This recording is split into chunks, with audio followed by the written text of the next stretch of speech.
On top of that, we're trying to figure out this whole thing with Netflix and doing a new special.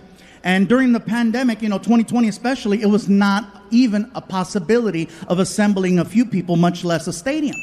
So Netflix made it clear, we need a new special sooner than later, okay? This was right before they didn't have Squid Games yet. You remember?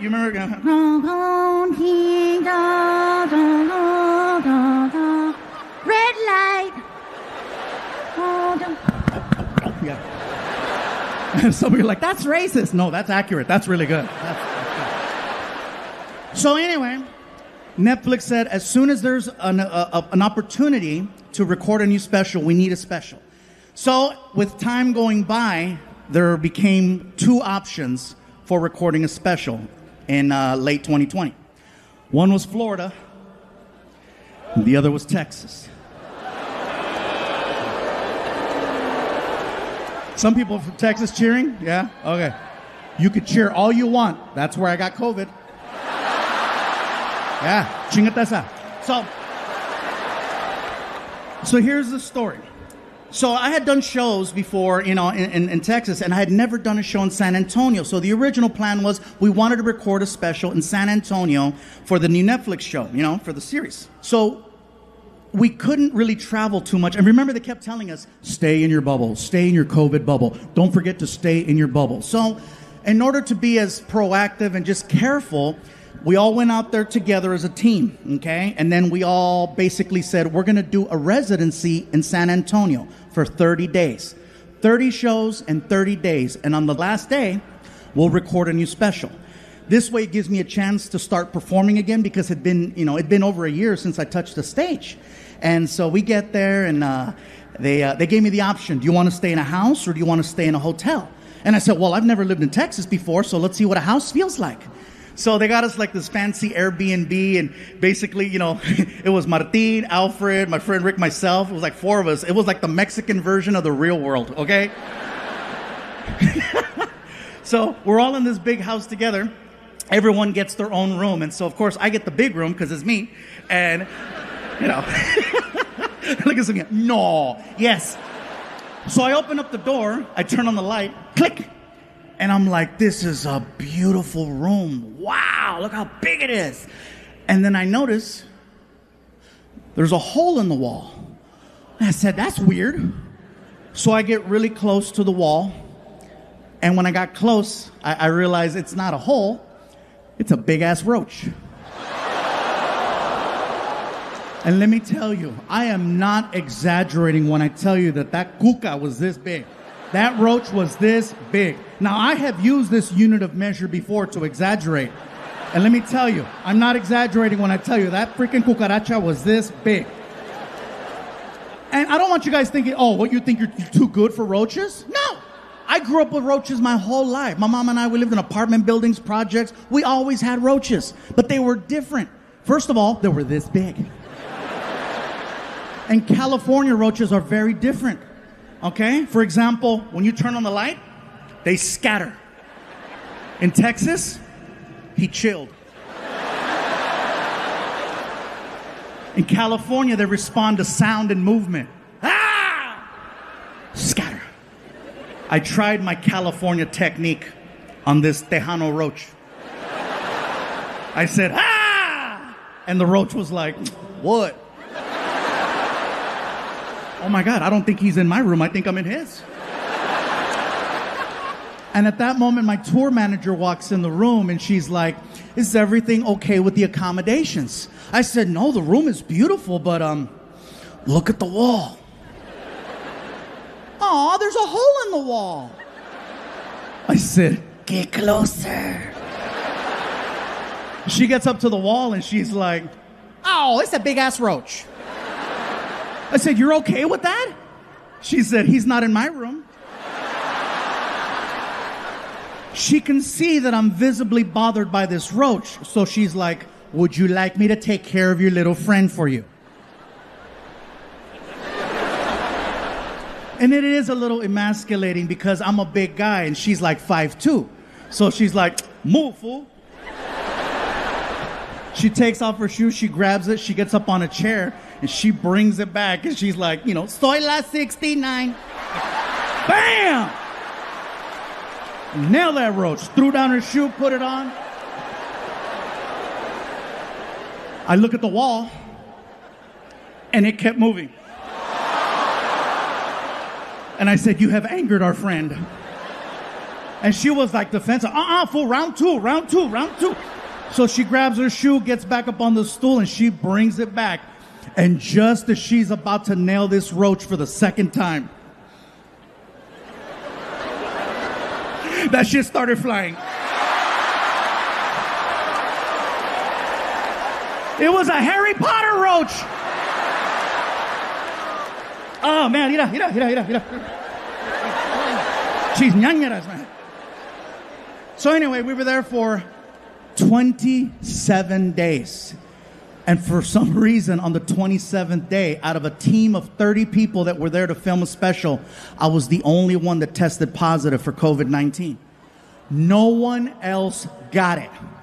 Not Martin, not Alfred, nobody. And I told Martin, dude, I don't know where I got it. And he said, I think you got it from the roach.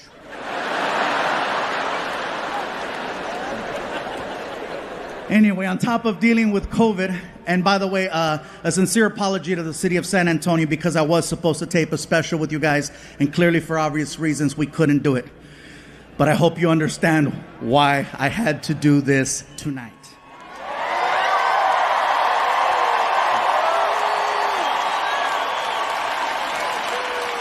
On top of dealing with COVID, the vaccine situation, I come to find out someone was trying to extort money from me. Yeah, and they weren't even family. So chingate esta, watch.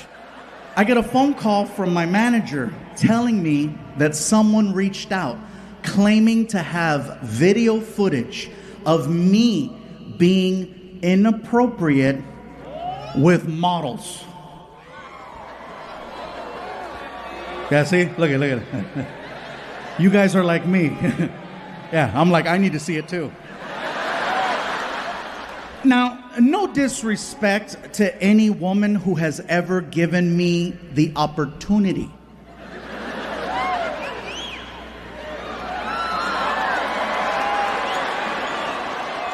But none of them were models. Maybe a couple of cochinas from West Covina, maybe. But they were not models. They were not models. They were just good citizens. Thank you. So anyway, they said I had until 9 a.m. to make a deposit of $50,000 into an account, or they were going to release the footage to TMZ, and my career was going to be over. When I got the message, it was already 6 p.m. So I had missed the deadline by like half a day. So I was like, well, let me turn on the TV, still, see if I still got a job. And clearly this is the first time you guys are hearing about this because there was no footage. They were just trying to scare me into giving them money. The only reason why I'm telling you the story is because only 50,000? Like seriously, that's what my career's worth? Don't get me wrong. I know when I said 50,000, some of you were like, oh, and it is a lot of money. But if you're going to go after a celebrity, $50,000 is really low. Like, to put into perspective, they did the same thing to Kevin Hart. And with Kevin Hart, they hit him for $10 million. $10 million, which lets me know where I stand on the comedy totem pole of success. There's Kevin Hart with $10 million, and I am like the Groupon of extortion. Where'd you get your extortion? Got that shit at Ross. It was on clearance. $50,000. You can't even buy an Escalade with $50,000. That is like a Hyundai Sonata at best, okay? And that's like a base model. Like, you still gotta do this shit to the window, you know? You know, some things transpired, and one day he wanted to have a conversation with me, and it caught me off guard. Like, can I talk to you, Dad? Yeah, what's up? I have something I want to tell you. Okay, what's up? It's important. Okay?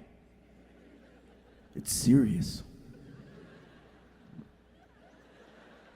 Can you please sit down? How far along is she? What are you talking about? What are you talking about? Don't be scaring me, dude. What's about us? Okay. What's up?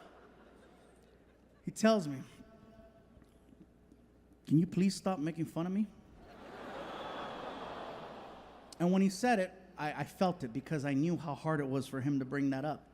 And I said, how long have you felt this way? My whole life. Have you ever tried to bring this up in the past? Yeah. What did I say? You told me to put on deodorant.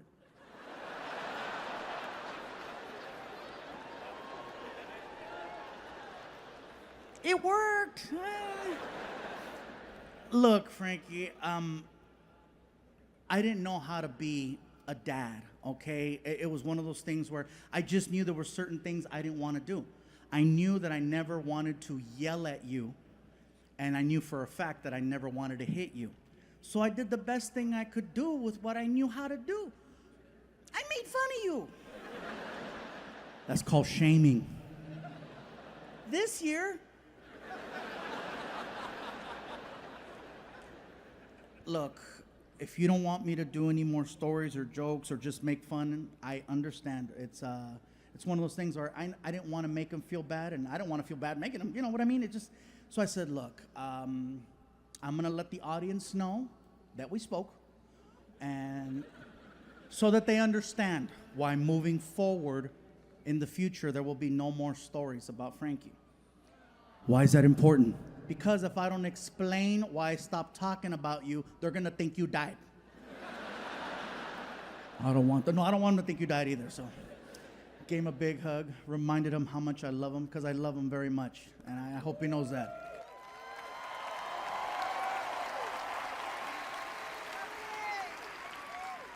I think that a lot of the issues and frustrations we've had for a while now have a lot to do with the fact that I am no longer with his mom.